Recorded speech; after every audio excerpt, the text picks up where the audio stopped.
ನಮಸ್ಕಾರ ವೀಕ್ಷಕರೇ, ನಮ್ಮ ಸಿನಿಮಾ ಸ್ವಾರಸ್ಯಗಳು ಸರಣಿಯಲ್ಲಿ ಇವತ್ತು ಕನ್ನಡವೂ ಸೇರಿದಂತೆ 5 ಭಾಷೆಗಳಲ್ಲಿ 150ಕ್ಕೂ ಹೆಚ್ಚು ಚಿತ್ರಗಳಲ್ಲಿ ಅಭಿನಯಿಸಿಯೂ ಕೂಡ ಇವತ್ತಿಗೂ ಯೋಗಿನಿಯಂತೆ ಜೀವನ ನಡೆಸುತ್ತಿರುವ ಒಬ್ಬ ಅಪರೂಪದ ನಟಿಯ ಬಗ್ಗೆ ಒಂದಿಷ್ಟು ಮಾಹಿತಿಯನ್ನು ನಿಮಗೆ ಕೊಡ್ತಾ ಇದ್ದೀನಿ. ಆ ನಟಿ ಯಾರು ಅನ್ನೋದಕ್ಕೆ ಈ ಹಾಡನ್ನು ಕೇಳಿದ್ರೆ ಸಾಕು ನಿಮಗೆ ಅರ್ಥ ಆಗುತ್ತೆ. ನಿನ್ನ ಕಣ್ಣ ನೋಟದಲ್ಲೇ 100 ಆಸೆ ಕಂಡೆನು, ನಿನ್ನ ತುಟಿಯ ನಗುವಿನಲ್ಲೇ ನನ್ನೆ ಮರೆತು ಹೋದೆನು, ನಿನ್ನ ಕಣ್ಣ ನೋಟದಲ್ಲೇ 100 ಆಸೆ ಕಂಡೆನು. ಹೌದು, ಇವತ್ತು ನಾನು ಕಾರ್ಯಕ್ರಮವನ್ನು ಮಾಡ್ತಾ ಇರೋದು ಬಬ್ರುವಾಹನ ಚಿತ್ರದಲ್ಲಿ ಉಲೂಚಿಯಾಗಿ ಅಭಿನಯಿಸಿ ಕನ್ನಡಿಗರ ಮನ ಗೆದ್ದಂಥ ಒಬ್ಬ ಕಲಾವಿದೆ ಕಾಂಚನ ಅವರ ಬಗ್ಗೆ. ನೋಡಿ, ತಂದೆ ತಾಯಿಗಳಿಗೆ ಕಷ್ಟ ಅಂದಾಗ ಒಬ್ಬ ಹೆಣ್ಣು ಮಗಳು ತನ್ನ ಓದನ್ನು ಬಿಟ್ಟು ತನ್ನ ಸುಖವನ್ನು ಬಿಟ್ಟು ಅವರಿಗಾಗಿ ಎಳೆಯ ವಯಸ್ಸಿನಲ್ಲಿಯೇ ದುಡಿಯೋದಕ್ಕೆ ಆರಂಭ ಮಾಡ್ತಾಳೆ. ಮುಂದೆ ಅದೇ ತಂದೆ ತಾಯಿಗಳಿಂದ ಆಕೆಗೆ ದ್ರೋಹ ಉಂಟಾಗಿ ಜೀವನ ಪೂರ್ತಿ ಆಕೆ ಕಷ್ಟಪಡುವಂತಾಗುತ್ತೆ. ಕೊನೆಗೆ ನ್ಯಾಯಾಲಯದಲ್ಲಿ ತನ್ನ ತಂದೆಯ ವಿರುದ್ಧವೇ ಗೆಲುವು ಸಾಧಿಸಿ ನೆಮ್ಮದಿಯನ್ನು ಕಂಡ್ಕೋಬೇಕಾಗುತ್ತೆ. ಅಂಥದ್ದೊಂದು ಪರಿಸ್ಥಿತಿಯನ್ನು ಕಾಂಚನ ಅವರು ಎದುರಿಸಿದ್ರು. ಅದರ ವಿವರಗಳನ್ನು ಇವತ್ತು ಹೇಳ್ತಾ ಇದ್ದೀನಿ, ಜೊತೆಗೆ ಅವರ ಚಿತ್ರ ಜೀವನ ಯಾನವನ್ನು. ನೋಡಿ, ಈ ಕಥೆಯನ್ನು ಕೇಳಿದ್ರೆ ಯಾವುದೋ ಸಿನಿಮಾ ಕಥೆ ಅಂತ ಅನಿಸುತ್ತೆ, ಆದರೆ ನಿಜ ಜೀವನದಲ್ಲಿ ನಮಗೇ ಇಂಥದ್ದೊಂದು ದ್ರೋಹ ಮೋಸ ನಡೆದಾಗ ನಾವು ಎಷ್ಟು ಧೈರ್ಯವಂತರಾಗಿ ಅದನ್ನು ಎದುರಿಸಬೇಕು ಅನ್ನೋದಕ್ಕೆ ಕಾಂಚನ ಅವರೇ ಸಾಕ್ಷಿ. ಕಾಂಚನ ಅವರು ಹುಟ್ಟಿದ್ದು ಆಗಸ್ಟ್ ತಿಂಗಳ 16ನೇ ತಾರೀಕು 1939ನೇ ಇಸ್ವಿ. ಆಂಧ್ರ ಪ್ರದೇಶದ ಪ್ರಕಾಶಂ ಜಿಲ್ಲೆಯ ಕರವಾಡಿಯಲ್ಲಿ ಅವರ ಜನನ ಆಗುತ್ತೆ. ಅವರ ತಂದೆ ಒಬ್ಬ ಬಿಸ್ನೆಸ್ ಮನ್, ವ್ಯಾಪಾರೋದ್ಯಮಿ ಅಂದಾಗ ಲಾಭ ನಷ್ಟಗಳು ಆಗ್ತಾನೆ ಇರುತ್ತೆ. ಅವರು ಒಂದಿಷ್ಟು ನಷ್ಟಕ್ಕೆ ಒಳಗಾಗಿ ತುಂಬ ಸಾಲ ಮಾಡಿಕೊಂಡಾಗ ತನ್ನ ತಂದೆ ತಾಯಿಯರು ನೆಮ್ಮದಿಯಾಗಿರಲಿ ಅನ್ನುವ ಕಾರಣಕ್ಕೆ 18 ವರ್ಷದ ವಸುಂಧರಾ ದೇವಿ, ಅದು ಕಾಂಚನ ಅವರ ಮೊದಲಿನ ಹೆಸರು, ಅವರು ಚಲನಚಿತ್ರಗಳಲ್ಲಿ ಕೆಲಸ ಮಾಡೋದಕ್ಕೆ ಆರಂಭ ಮಾಡ್ತಾರೆ. ಜೊತೆಗೆ ಒಂದು ಏರ್ಲೈನ್ಸ್ನಲ್ಲಿ ಗಗನ ಸಖಿಯಾಗಿ ಕೂಡ ಕೆಲಸವನ್ನು ಮಾಡ್ಕೊಂಡು ಹೋಗ್ತಾರೆ. 1957ರಲ್ಲಿ ತಮ್ಮ 18ನೇ ವಯಸ್ಸಿನಲ್ಲಿ ತೆಲುಗು, ತಮಿಳು ಹಾಗೂ ಹಿಂದಿಯಲ್ಲಿ ತೆರೆಗೆ ಬಂದಂಥ ಸುವರ್ಣ ಸುಂದರಿ ಚಿತ್ರದಲ್ಲಿ ನಾಗಕನ್ಯೆಯಾಗಿ ಕಾಣಿಸ್ಕೋತಾರೆ. ಆ ಚಿತ್ರದಲ್ಲಿ ಅವರ ಹೆಸರನ್ನು ವಸುಂಧರಾ ಅಂತಲೇ ಹೇಳಲಾಗಿದೆ. 1960ರಲ್ಲಿ ಭಟ್ಟಿ ವಿಕ್ರಮಾರ್ಕ ಚಿತ್ರದಲ್ಲಿ ಕಾಳಿಯ ಪಾತ್ರದಲ್ಲಿ ಅಭಿನಯಿಸ್ತಾರೆ. ಅದಾದ ಮೇಲೆ 1964ರಲ್ಲಿ ಅವರ ಅದೃಷ್ಟ ಬದಲಾಯಿಸುತ್ತೆ. ಅವರು ಏರ್ ಹೋಸ್ಟೆಸ್ ಆಗಿ ಕೆಲಸ ಮಾಡ್ತಾ ಇದ್ದಂಥ ಕಂಪನಿಯ ವಿಮಾನದಲ್ಲಿ ಒಬ್ಬ ಪ್ರಯಾಣಿಕರು ಆಕೆಯನ್ನು ಗುರುತಿಸ್ತಾರೆ. ಅವರು ತಮಿಳು ಚಿತ್ರರಂಗದ ಅವತ್ತಿನ ಒಬ್ಬ ದಿಗ್ಗಜ ನಿರ್ದೇಶಕರಾದಂಥ CV ಶ್ರೀಧರ್ ಅವರ ಮಿತ್ರರು. ಈ ರೂಪರಾಶಿಯನ್ನು ನೋಡಿ ಅವರು ಆಕೆಯ ಫೋಟೋ ಹಾಗೂ ವಿವರಗಳನ್ನು ತೆಗೆದುಕೊಂಡು ಹೋಗಿ ಅದನ್ನು CV ಶ್ರೀಧರ್ ಅವರಿಗೆ ಕೊಡ್ತಾರೆ. CV ಶ್ರೀಧರ್ ಅವರು ಅದೇ ವರ್ಷ ತೆರೆಗೆ ತಂದಂಥ ಒಂದು ಹಾಸ್ಯಮಯ ಚಿತ್ರ ಕಾದಲಿಕ್ಕ ನೇರಮಿಲ್ಲೈ, ಆ ಚಿತ್ರ ಮುಂದೆ ಹಲವು ಭಾಷೆಗಳಿಗೆ ರೀಮೇಕ್ ಕೂಡ ಆಗುತ್ತೆ. ಆ ಚಿತ್ರದಲ್ಲಿ ನಾಯಕಿಯಾಗಿ ಕಾಂಚನ ಅವರು ಅಭಿನಯಿಸ್ತಾರೆ. ಆ ಚಿತ್ರದಲ್ಲಿ ನಾಯಕಿಯಾಗಿ ಅಭಿನಯಿಸುವಾಗಲೇ CV ಶ್ರೀಧರ್ ಅವರು ಈಗಾಗಲೇ ವಸುಂಧರಾ ದೇವಿ ಅನ್ನುವ ಹೆಸರಿನ ಕಲಾವಿದೆ ಇದ್ದಾರೆ, ಹಾಗಾಗಿ ನಿನ್ನ ಹೆಸರನ್ನು ಕಾಂಚನ ಅಂತ ಬದಲಾಯಿಸ್ತೀನಿ ಅಂತ ಆ ಹೆಸರನ್ನು ಇಡ್ತಾರೆ. ವಸುಂಧರಾ ದೇವಿ ಅನ್ನುವ ಹೆಸರಿನ ಕಲಾವಿದೆ ಯಾರಪ್ಪ ಅಂದರೆ ವೈಜಯಂತಿಮಾಲಾ ಅವರ ತಾಯಿ, ಒಬ್ಬ ಹಿರಿಯ ಕಲಾವಿದೆ. ತಮಿಳಿನಲ್ಲಿ MGR ಶಿವಾಜಿ ಗಣೇಶನ್ ಅವರ ನಂತರದ ಈ 2ನೇ ಸಾಲಿನ ನಾಯಕರಾಗಿ ಅವತ್ತಿಗೆ R ಮುತ್ತುರಾಮನ್ ಅವರು, ರವಿಚಂದ್ರನ್ ಅವರು, ಇವರೆಲ್ಲ ಸಾಕಷ್ಟು ಯಶಸ್ವಿ ಚಿತ್ರಗಳನ್ನು ಕೊಡ್ತಾ ಇದ್ದಂಥ ಕಾಲ. ಕಾದಲಿಕ್ಕ ನೇರಮಿಲ್ಲೈ ಚಿತ್ರದಲ್ಲಿ ರವಿಚಂದ್ರನ್ ಅವರಿಗೆ ಕಾಂಚನ ಅವರು ನಾಯಕಿಯಾಗ್ತಾರೆ. ಚಿತ್ರ ಅದ್ಭುತವಾದ ಯಶಸ್ಸನ್ನು ಗಳಿಸುತ್ತೆ. ಅದೇ ಚಿತ್ರ ಪ್ರೇಮಿಂಚಿ ಚೂಡು ಎನ್ನುವ ಹೆಸರಿನಲ್ಲಿ ತೆಲುಗಿನಲ್ಲಿ ತೆರೆಗೆ ಬಂದಾಗ ಕೂಡ ಕಾಂಚನ ಅವರೇ ಅದರಲ್ಲಿ ಪಾತ್ರವನ್ನು ನಿರ್ವಹಿಸ್ತಾರೆ. ಈ ಚಿತ್ರ ಹಿಂದಿಯಲ್ಲಿ ಕೂಡ ಪ್ಯಾರ್ ಕಿಯೇ ಜಾಯ್ ಎನ್ನುವ ಹೆಸರಿನಲ್ಲಿ ತೆರೆಗೆ ಬರುತ್ತೆ. ಆದರೆ ಅಲ್ಲಿ ಕಾಂಚನ ಅವರಿಲ್ಲ, ಆದರೆ ದಕ್ಷಿಣದ ರಾಜಶ್ರೀ ಅವರು ಅಲ್ಲಿ ಒಬ್ಬ ನಾಯಕಿಯಾಗಿ ಕಾಣಿಸ್ಕೊಳ್ತಾರೆ. ಮುಂದೆ ಕನ್ನಡದಲ್ಲಿ ಕೂಡ ಪ್ರೀತಿ ಮಾಡು ತಮಾಷೆ ನೋಡುವ ಎನ್ನುವ ಹೆಸರಿನಲ್ಲಿ ಈ ಚಿತ್ರ ರೀಮೇಕ್ ಆಗಿದೆ. ಮಾತೃಭಾಷೆ ತೆಲುಗಾದರೂ ಕೂಡ ಅವತ್ತು ಚಿತ್ರರಂಗ ಮದ್ರಾಸಿನಲ್ಲಿ ನೆಲೆ ನಿಂತಿದ್ದರಿಂದಾಗಿ ಯಾವಾಗ ಚಿತ್ರಗಳಲ್ಲಿ ನಾಯಕಿಯಾಗಿ ಅಭಿನಯಿಸೋದಕ್ಕೆ ಆರಂಭ ಮಾಡ್ತಾರೋ ಆಗ ಕಾಂಚನ ಅವರು ಕೂಡ ಅಲ್ಲಿಯೇ ನೆಲೆ ನಿಲ್ತಾರೆ. ಅಲ್ಲಿ ಎಲ್ಲ ಭಾಷೆಯ ಚಿತ್ರಗಳು ನಿರ್ಮಾಣ ಆಗ್ತಾ ಇದ್ದಿದ್ದರಿಂದಾಗಿ ಅವರು ತಮ್ಮ ಮಾತೃಭಾಷೆ ತೆಲುಗು ಅಲ್ಲದೆ ತಮಿಳು, ಕನ್ನಡ, ಮಲಯಾಳಂ ಹಾಗೂ ಹಿಂದಿ ಚಿತ್ರರಂಗದಲ್ಲಿ ಕೂಡ ಅನೇಕ ಚಿತ್ರಗಳಲ್ಲಿ ಅವಕಾಶಗಳನ್ನು ಪಡೀತಾ ಹೋಗ್ತಾರೆ.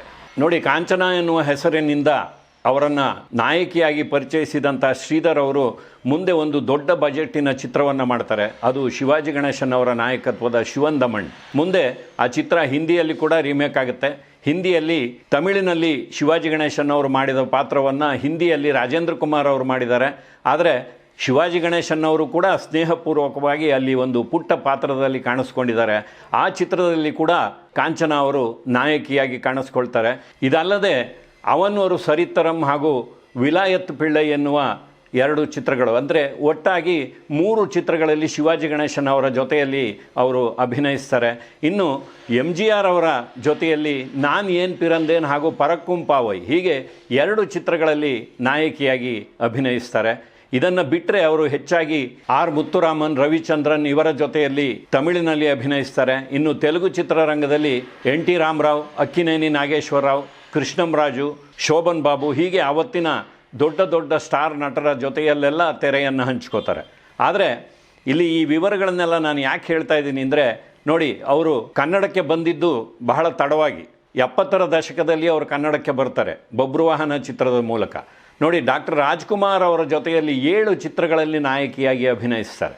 ನಾನು ಮೊದಲಿಗೆ 2 ಸಾಲನ್ನು ಹಾಡಿದಂಥ ಬಬ್ರುವಾಹನ ಚಿತ್ರದಲ್ಲಿ ಉಲೂಚಿಯಾಗಿ ಅವರ ಅಭಿನಯವನ್ನು ಇವತ್ತಿಗೂ ನಾವು ಮರೆಯೋ ಹಾಗಿಲ್ಲ. ಅದೇ ರೀತಿಯಲ್ಲಿ ನಾನೊಬ್ಬ ಕಳ್ಳ ಚಿತ್ರದಲ್ಲಿ ರಾಜ್ಕುಮಾರ್ ಅವರು ದ್ವಿಪಾತ್ರದಲ್ಲಿ ಅಭಿನಯಿಸಿರುವ ಚಿತ್ರದಲ್ಲಿ ಒಬ್ಬ ರಾಜ್ಕುಮಾರ್ಗೆ ನಾಯಕಿಯಾಗಿ ಕಾಣಿಸ್ಕೊಂಡಿದ್ದಾರೆ. ಇದಾದ ಮೇಲೆ ಶಂಕರ್ ಗುರು ರಾಜ್ಕುಮಾರ್ ಅವರ ತ್ರಿಪಾತ್ರಾಭಿನಯದ ಚಿತ್ರ, ಈ ಚಿತ್ರದಲ್ಲಿ ಅವರ ಸುಮತಿಯ ಪಾತ್ರವನ್ನು ಕನ್ನಡಿಗರು ಇವತ್ತಿಗೂ ಮಾಡ್ತಿಲ್ಲ. ಪರಭಾಷೆಯಿಂದ ಬಂದಂಥ ಒಬ್ಬ ನಾಯಕಿ ಕಾಂಚನ ಅವರು ರಾಜ್ಕುಮಾರ್ ಅವರ ದ್ವಿಪಾತ್ರ ಹಾಗೂ ತ್ರಿಪಾತ್ರಾಭಿನಯದ 3 ಚಿತ್ರಗಳಲ್ಲಿ ನಾಯಕಿಯಾಗಿ ಕಾಣಿಸ್ಕೊಳ್ತಾರೆ. ಇದಲ್ಲದೆ ಭಾಗ್ಯವಂತ, ಭಕ್ತ ಪ್ರಹ್ಲಾದ, ಸಮಯದ ಗೊಂಬೆ, ದೇವತಾ ಮನುಷ್ಯ ಈ ಚಿತ್ರಗಳಲ್ಲಿ ಕೂಡ ಅವರು ಪಾತ್ರವರ್ಗದಲ್ಲಿ ಇದ್ದಾರೆ. ಅದರಲ್ಲಿಯೂ ಭಕ್ತ ಪ್ರಹ್ಲಾದ ಚಿತ್ರದಲ್ಲಿ ಹಿರಣ್ಯ ಕಶ್ಯಪನ ತಂದೆ ತಾಯಿಯರಾಗಿ, ಅಂದರೆ ಕಶ್ಯಪ ಹಾಗೂ ದ್ವಿತೀಯರಾಗಿ ಸದಾಶಿವ ಬ್ರಹ್ಮಾವರ್ ಹಾಗೂ ಕಾಂಚನ ಅವರ ಅಭಿನಯ ಕೂಡ ಇವತ್ತಿಗೂ ಮರೆಯದೇ ಇರುವಂಥದ್ದು. ಭಾಮಾ ವಿಜಯಂ ಚಿತ್ರದ ಹಿಂದಿ ಅವತರಣಿಕೆ ತೀನ್ ಬಹುರಾಣಿಯ ಆ ಚಿತ್ರದಲ್ಲಿ ಕಾಂಚನ ಅವರು ಸಾಹುಕಾರ್ ಜಾನಕಿ ಹಾಗೂ ಜಯಂತಿ ಅವರ ಜೊತೆಯಲ್ಲಿ ಒಬ್ಬ ಸೊಸೆಯಾಗಿ ಕಾಣಿಸ್ಕೊಂಡಿದ್ದಾರೆ. ಇನ್ನು ತೆಲುಗಿನ ಒಂದು ಯಶಸ್ವಿ ಚಿತ್ರ ಗೂಢಾಚಾರಿ 116, ಅದು ಹಿಂದಿಯಲ್ಲಿ ಫರ್ಜ್ ಎನ್ನುವ ಹೆಸರಿನಲ್ಲಿ ಬಬಿತಾ ಹಾಗೂ ಜಿತೇಂದ್ರ ಅವರ ತಾರಾಗಣದಲ್ಲಿ ತೆರೆಗೆ ಬಂದು ಅದ್ಭುತವಾದ ಯಶಸ್ಸನ್ನು ಗಳಿಸುತ್ತೆ. ಆ ಚಿತ್ರದಲ್ಲಿ ಕಮಲಾ ಎನ್ನುವ ಒಂದು ಮುಖ್ಯ ಪಾತ್ರದಲ್ಲಿ ಕಾಂಚನ ಅವರು ಕೂಡ ಕಾಣಿಸ್ಕೊಂಡಿದ್ದಾರೆ. ಇನ್ನು ತೆಲುಗು ಹಾಗೂ ತಮಿಳಿನಲ್ಲಿ ಅದ್ಭುತವಾದ ಯಶಸ್ಸನ್ನು ಗಳಿಸಿದ ಪ್ರೇಮ್ ನಗರ್ ಚಿತ್ರ, ಆ ಚಿತ್ರದ ಹಿಂದಿ ಅವತರಣಿಕೆಯಲ್ಲಿ ಒಬ್ಬ ಡ್ಯಾನ್ಸರ್ ಆಗಿ ಕೂಡ ಕಾಣಿಸ್ಕೊಂಡಿದ್ದಾರೆ. ಕಾಂಚನ ಅವರು ಬಹಳ ರೂಪಸಿ, ಜೊತೆಗೆ ನೃತ್ಯದಲ್ಲಿ ಕೂಡ ಪರಿಣತಿಯನ್ನು ಗಳಿಸಿದ್ರು. ಹಾಗಾಗಿ ಅನೇಕ ಭಾಷೆಯ ಚಿತ್ರಗಳಲ್ಲಿ ಕೇವಲ ನೃತ್ಯ ಸನ್ನಿವೇಶಗಳಲ್ಲಿ ಕೂಡ ಕಾಣಿಸ್ಕೊಂಡಿದ್ದಾರೆ. ನಾಗರಹೊಳೆ ಚಿತ್ರದಲ್ಲಿ ನಾಗರಹೊಳೆಯೋ ಅಮ್ಮಾಲೇ ಎನ್ನುವ ಕಾಡು ಜನರ ನೃತ್ಯದ ದೃಶ್ಯದಲ್ಲಿ ಕೂಡ ಅವರು ಬಹಳ ಮಾದಕವಾಗಿ ಗ್ಲಾಮರಸ್ ಆಗಿ ಕಾಣಿಸ್ಕೊಂಡಿದ್ದಾರೆ. ಕನ್ನಡದಲ್ಲಿ ರಾಜ್ಕುಮಾರ್ ಅವರ ನಂತರದ ತಲೆಮಾರಿನ ಕಲಾವಿದರ ಚಿತ್ರಗಳಲ್ಲಿ ಕೂಡ ಕಾಂಚನ ಅವರು ಬಹಳಷ್ಟು ಪಾತ್ರಗಳಲ್ಲಿ ಕಾಣಿಸಿಕೊಂಡಿರುವಂಥ ಉದಾಹರಣೆಗಳಿದೆ. ನಮ್ಮ ವಿಷ್ಣುವರ್ಧನ್ ಅವರ ಅನೇಕ ಚಿತ್ರಗಳಲ್ಲಿ ಕಾಂಚನ ಅವರ ಪಾತ್ರ ಇದೆ. ಬಿಳಿ ಹಿರಿಯ ಬನದಲ್ಲಿ, ಬಂಧನ, ನನ್ನ ಪ್ರತಿಜ್ಞೆ, ಜಯಸಿಂಹ, ವೀರಾಧಿವೀರ, ನಾಗರಹೊಳೆ ಈ ಎಲ್ಲ ಚಿತ್ರಗಳಲ್ಲೂ ಅವರು ಅಭಿನಯಿಸಿದ್ದಾರೆ. ಜೊತೆಗೆ ರವಿಚಂದ್ರನ್ ಅವರ ನಾಯಕತ್ವದ ಪ್ರಳಯಾಂತಕ ಚಿತ್ರದಲ್ಲಿ ಸಹ ಇದ್ದಾರೆ. ಶಂಕರ್ ನಾಗ್ ಅವರ ನಾಯಕತ್ವದ ಆರದ ಗಾಯ, ಅನಂತ ನಾಗ್ ಅವರ ನಾಯಕತ್ವದ ಜೀವಕ್ಕೆ ಜೀವ ಹಾಗೂ ಬಿಡುಗಡೆಯ ಬೇಡಿ ಈ ಎಲ್ಲ ಚಿತ್ರಗಳಲ್ಲೂ ಕಾಣಿಸ್ಕೊಂಡಿದ್ದಾರೆ. ಒಂದು ರೀತಿಯಲ್ಲಿ ಕನ್ನಡದವರೇ ಆಗಿ ಒಬ್ಬ ಪ್ರತಿಭಾವಂತ ನಾಯಕಿ ಹಾಗೂ ಪೋಷಕ ಕಲಾವಿದೆಯಾಗಿ ಅವರು ತೆರೆಯ ಮೇಲೆ ವಿಜೃಂಭಿಸಿದ್ದಾರೆ. ನೋಡಿ, ಡಾಕ್ಟರ್ ರಾಜ್ಕುಮಾರ್ ಅವರಿಗೆ ನಾಯಕಿಯಾಗಿ ಅಭಿನಯಿಸಿದಂಥ ಅವರು ನಂತರ ರಾಜ್ಕುಮಾರ್ ಅವರ 2 ಮಕ್ಕಳು ಚಿತ್ರರಂಗಕ್ಕೆ ಬಂದ ಮೇಲೆ ಅವರ ಜೊತೆಯಲ್ಲಿ ಕೂಡ ತೆರೆಯನ್ನು ಹಂಚಿಕೊಂಡಿದ್ದಾರೆ. ಶಿವಣ್ಣನವರ ಜೊತೆಯಲ್ಲಿ ರಥಸಪ್ತಮಿ ಚಿತ್ರದಲ್ಲಿ ಹಾಗೂ ರಾಘಣ್ಣನವರ ಜೊತೆಯಲ್ಲಿ ಚಿರಂಜೀವಿ ಸುಧಾಕರ್ ಚಿತ್ರದಲ್ಲಿ ಕಾಂಚನ ಅವರು ಕಾಣಿಸ್ಕೊಂಡಿದ್ದಾರೆ. ವಿದೇಶದಲ್ಲಿ ಚಿತ್ರೀಕರಣ ಮಾಡಿದಂಥ ಒಂದು ಶ್ರೀಮಂತ ಚಿತ್ರ ನಮ್ಮ ದ್ವಾರಕೀಶ್ ಅವರು ತೆರೆಗೆ ತಂದಂಥ ಆಫ್ರಿಕಾದಲ್ಲಿ ಶೀಲಾ, ಆ ಚಿತ್ರದ ಕನ್ನಡ ಹಾಗೂ ತಮಿಳು ಅವತರಣಿಕೆಗಳಲ್ಲಿ ಕಾಂಚನ ಅವರ ಪಾತ್ರ ಇದೆ. ಇನ್ನೂ ಒಂದು ಬಹಳ ಮುಖ್ಯವಾದ ಚಿತ್ರವನ್ನು ಹೆಸರಿಸೋದಾದರೆ 1971ರಲ್ಲಿ ತೆಲುಗಿನಲ್ಲಿ ತೆರೆಗೆ ಬಂದ ಕಲ್ಯಾಣ ಮಂಟಪ, ಕನ್ನಡ ಗೆಜ್ಜೆ ಪೂಜೆ ಚಿತ್ರದ ತೆಲುಗು ಅವತರಣಿಕೆ. ಕನ್ನಡದಲ್ಲಿ ಕಲ್ಪನಾ ಅವರು ಅಭಿನಯಿಸಿದ ಪಾತ್ರವನ್ನು ತೆಲುಗಿನಲ್ಲಿ ಕಾಂಚನ ಅವರು ನಿರ್ವಹಿಸಿದ್ದಾರೆ. ನೋಡಿ, 4-5 ದಶಕಗಳ ಕಾಲ ಭಾರತದ ಪಂಚಭಾಷೆಗಳಲ್ಲಿ ನಾಯಕಿಯಾಗಿ, ಪೋಷಕ ಪಾತ್ರಧಾರಿಯಾಗಿ ತಮ್ಮ ಪ್ರತಿಭೆಯನ್ನು ಧಾರೆ ಎರೆದಂಥ ಕಾಂಚನ ಅವರಿಗೆ ರಾಜ್ಯ ಹಾಗೂ ರಾಷ್ಟ್ರ ಪ್ರಶಸ್ತಿಗಳು ಯಾವುದೂ ಬಂದಿಲ್ಲ. ಆದರೆ ಅವರ ಕಲಾ ಸೇವೆಯನ್ನು ಗಮನಿಸಿ 2005ರಲ್ಲಿ ತಮಿಳುನಾಡು ಅವರಿಗೆ MGR ಹೆಸರಿನಲ್ಲಿ ಕೊಡುವಂಥ ಪ್ರಶಸ್ತಿಯನ್ನು ಕೊಡಮಾಡುತ್ತೆ.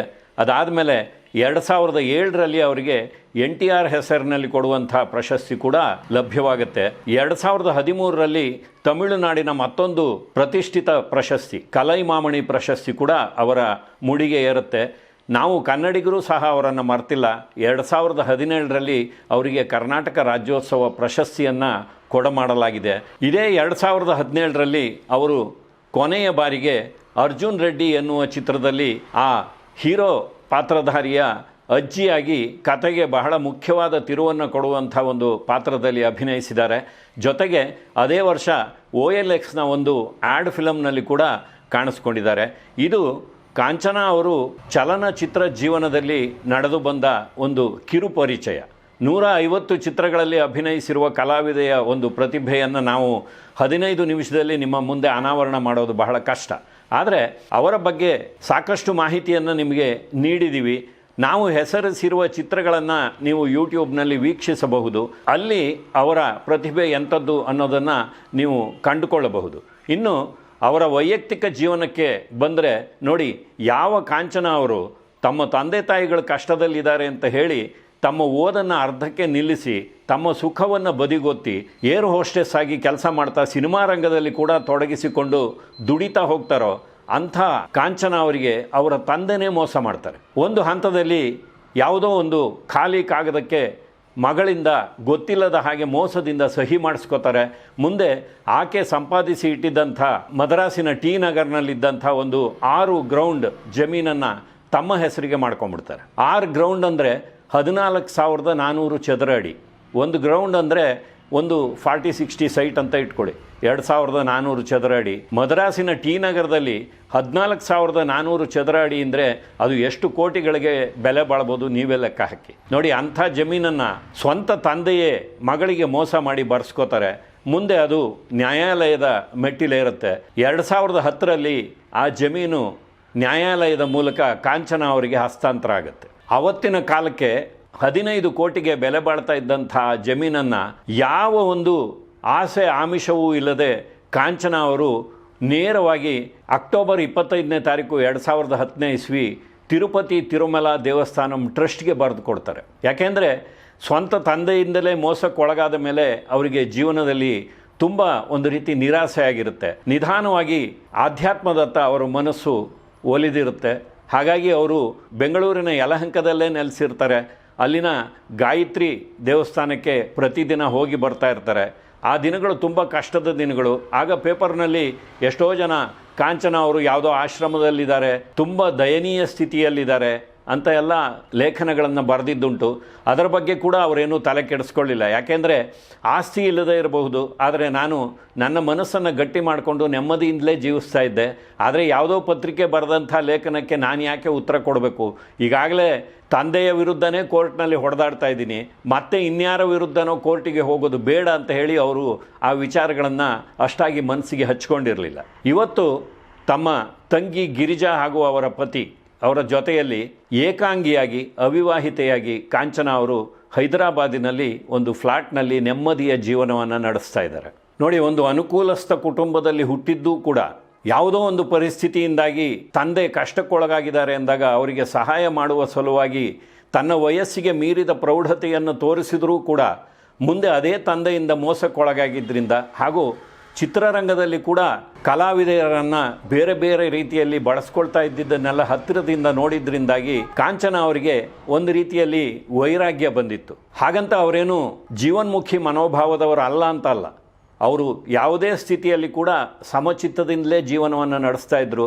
ಕೋಟ್ಯಾಂತರ ರೂಪಾಯಿ ಆಸ್ತಿ ತಮ್ಮ ಕೈಗೆ ಬಂದಾಗ ಆ ಆಸ್ತಿಯ ಹಂಗೆ ಬೇಡ ಎನ್ನುವಂಥ ಒಂದು ಮನಸ್ಥಿತಿಗೆ ಬಂದಿದ್ದರಿಂದಾಗಿ ಅದನ್ನು ಒಂದು ದೇವಸ್ಥಾನಕ್ಕೆ ದಾನವಾಗಿ ಕೊಟ್ಟು ಇವತ್ತು ನೆಮ್ಮದಿಯಿಂದ ಹೈದರಾಬಾದ್ನಲ್ಲಿ ನೆಲೆಸಿದ್ದಾರೆ.